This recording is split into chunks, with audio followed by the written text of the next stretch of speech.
नमस्कार। मैं राकेश सिंह एक बार फिर से नए वीडियो के साथ। आज का वीडियो का मेरा मुद्दा ये है कि कुछ मीडिया वाले, जिनको पूर्ण रूप से मीडिया तो नहीं, यूट्यूबर जो है वो, और एक समाज सुधारक बोलेंगे, अपने आप को समाज सुधारक और जनता के हित के लिए काम करते हैं, वो उनका कहना है। जो बिहार के एक जिला है उसमें कुछ लोग हैं जो 3-4 लोग मिलकर माफी आंदोलन करके चला रहे हैं। उन महापुरुष से एक मेरा सवाल है कि आपने एक वीडियो में स्टेटमेंट में बोला है कि लोन माफी के नाम से जो है बिहार सरकार के तरफ से कॉल भी आया है और उसमें कुछ पॉजिटिव रिजल्ट दिखा है। ये नॉलेज आप लोग लाते कहाँ से भाई? एक मेरा आप लोग से सवाल है, ये नॉलेज आप लोग लाते कहाँ से? कोई भी एनबीएफसी हो या माइक्रो फाइनेंस हो या फाइनेंस हो या फिर बैंक है, आपको सबसे पहले ये पता होना चाहिए उसका जो भी नियम या फिर उसका जो अधिनियम लागू होता है वो कोई स्टेट गवर्नमेंट तय नहीं करता है। उसका जो नियम है, जो भी नियम बनता है वो आरबीआई के हिसाब से, आरबीआई को जो बनाया हुआ गाइडलाइन है उस गाइडलाइन के हिसाब से वो काम करता है, ना कि कोई भी स्टेट गवर्नमेंट के ऊपर। तो काहे बिना मतलब का जो भोला वाला गरीब जो जनता है उसको आप लोग गुमराह करने का काम कर रहे हैं। और सबसे बड़ा बात हम आपको बोलना चाहेंगे कि ये जो लोन माफी के नाम से जो कुछ लोग माफी का जो आंदोलन स्टार्ट किए हैं, वही लोग हैं जो कभी साहूकार हुआ करते थे। और जो साहूकार जो गांव में ब्याज पे जो पैसा देते थे, वो पैसा उनका इनकम आना बंद हो गया। गांव के लोग कर्ज लेना बंद कर दिए उनसे, और छोटा छोटा बैंक से हो या फिर नॉन बैंकिंग से हो, उससे लोन लेके अपना रोजी रोटी चला रहे हैं। और आज जो ये माइक लेके घूम रहे हैं ना कुछ लोग, उसमें भी बता देंगे कि कितने सारे माइक जो है वो भी उनके माता पिता जो है यही जो बोल रहे हैं कि लोन माफिया है। यही लोन माफिया का एहसान है जो आपको पैसा दिया टाइम पे, जिससे आप वो जो माइक खरीद पाए, मोबाइल खरीद पाए हैं और आज वीडियो बनाने चले हैं। मतलब एक माइक मिल गया तो कहीं भी कुछ भी स्टार्ट कर दी। आपको पता है कि जो माइक्रो फाइनेंस जिसको बोलते हैं, जिसको लोन माफिया बोलते हैं, वो किसके साथ में काम करता है? फील्ड में किस लेवल का मतलब जनता के साथ में काम करता है? उस लोगों के साथ काम करता है जिसको उठाने के लिए आप लोग का औकात नहीं है। आप लोग उसका चेहरा देखते हैं, उसका घर का कैपेसिटी देखते हैं कि देंगे तो कहाँ से लाएगा, पैसा हमको कहाँ से देगा। लेकिन उसी जगह पे एक माइक्रो फाइनेंस कंपनी जाके उसको 20,000, 30,000, 40,000 का लोन देके उसका छोटा छोटा बिजनेस करने का एक रास्ता देता है, और उसी रास्ते वही पैसा से छोटा मोटा बिजनेस करके अपना घर, अपना जीवन यापन करता है, जिसको रहने के लिए घर नहीं है। हाँ, एक बात और आपको समझ में आया, एक बहुत अच्छा मीडिया वाले हैं जो बोल रहे थे कि जिसके पास घर नहीं है, रहने वाला घर है, उसको बैंक किस आधार पर लोन देता है? क्या 10 लाख दिया है, 4 लाख 5 लाख देता है माइक्रो फाइनेंस? आज के टाइम में 40,000, 50,000 रुपया अगर सही मानने में देखेंगे तो कोई लोन के मामले में कोई बड़ा लोन नहीं है।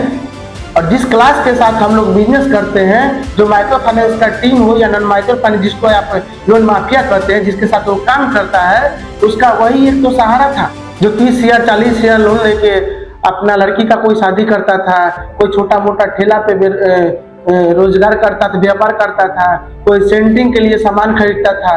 उस सबका तो ईएमआई देने को भड़का के आप लोग बंद करवा दिए, सबका सिविल डाउन हो गया।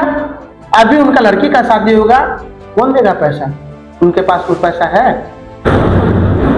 क्योंकि एक रिकॉर्ड है, अगर आप मीडिया वाले हैं और थोड़ा सही से अगर जांच पड़ताल किए हैं तो एक और जांच पड़ताल करिए और उसमें देखिए कि माइक्रो फाइनेंस या जो भी जिसको आप लोन माफिया बोलते हैं, वो उन्हीं लोग के साथ काम करते हैं जो सबसे नीचे लेवल का कास्ट में आते हैं।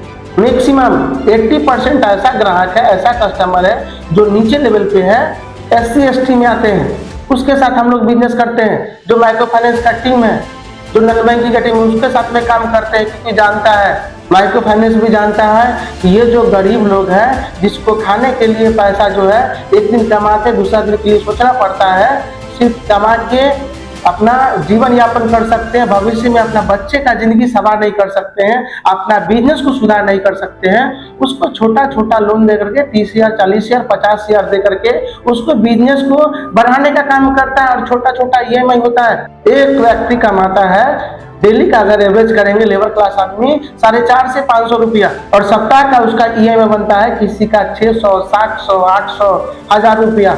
और आज से 10 साल पहले देखिए वही गरीब लोग जो है ना, उसका जो छोटे छोटे बच्चे थे उसके साथ में आप खुद बोलते थे अपने बच्चे को इसके साथ में नहीं जाना है, उसके साथ में नहीं जाना है। क्यों?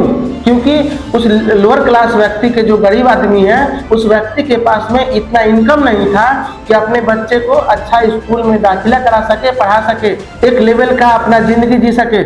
लेकिन यही माइक्रो फाइनेंस का बदौलत अभी देखिएगा, जिसका आज से 10 साल पहले झोपड़ी का घर था वो 3 साल 4 साल में धीरे धीरे छोटा छोटा करके कभी कुर्सी उठाया, कभी लिंटर उठाया, कभी प्लास्टर करवाया, कभी गेट ग्रिल लगाया, वही करके अपना घर बनाए, वही करके आप आज वो अपना बिजनेस को आगे बढ़ाए।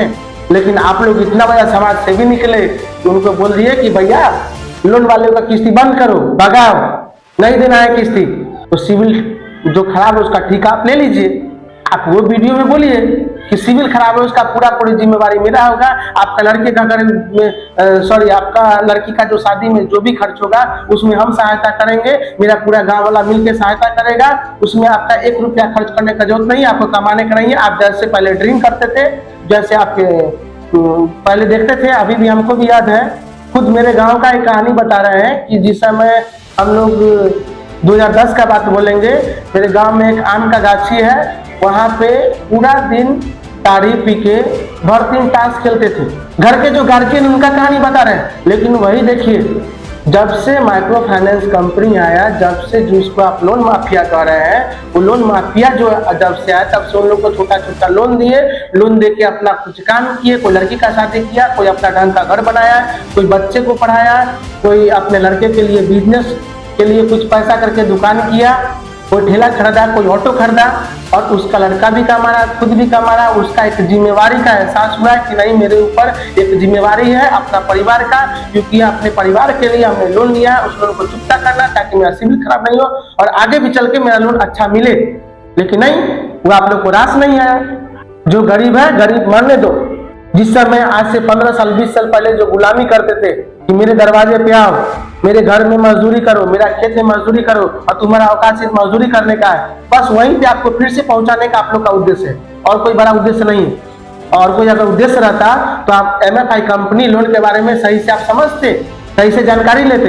हाँ, मानते हैं कुछ ऐसा घटना हुआ है, नासमझ किसी के बहकावे में आके अपने नाम पे लोन उठाकर दूसरा किसी को दे दिए, गांव में एक सेंट्रल लीडर तैयार हुआ, कुछ हो सकता है उसमें, कुछ स्टाफ का मिली भगत हो सकता है, या हो सकता है जो आप ये जो नेता बनने चले हैं, आप ही पूरे गांव में 10 के नाम पे लोन उठा लिए हो और आप देने में कैपेसिटी या सिविल खराब हो रहा है, आज उसको 10 आदमी का पैसा आपको देने के लिए आपके पास क्षमता नहीं है, तो आप एक आंदोलन शुरू कर दिए कि लोन माफ करवा दो, क्योंकि लोन तो उठाया नहीं गरीब। वो अगर पढ़े लिखे रहते वो लोग तो आपको नहीं देते लोन ना उठा के, वो खुद करते, बिजनेस करते, उनको देना नहीं पड़ता। मत करिए ये सब। अगर करना आंदोलन करना है तो आंदोलन का पहले ठीक से जानकारी लीजिए, और नहीं अगर हिम्मत है तो कमेंट में लिखिए और आइए फेस टू फेस का भी बात करिए। हम आपको समझाएंगे जिसको लोन माफिया बोलते हैं उसका क्षमता क्या है, वो गरीब को कितना सहायता किया है, कितना डुबाया है, और आप जो काम कर रहे हैं उसमें गरीब का कितना भलाई होगा।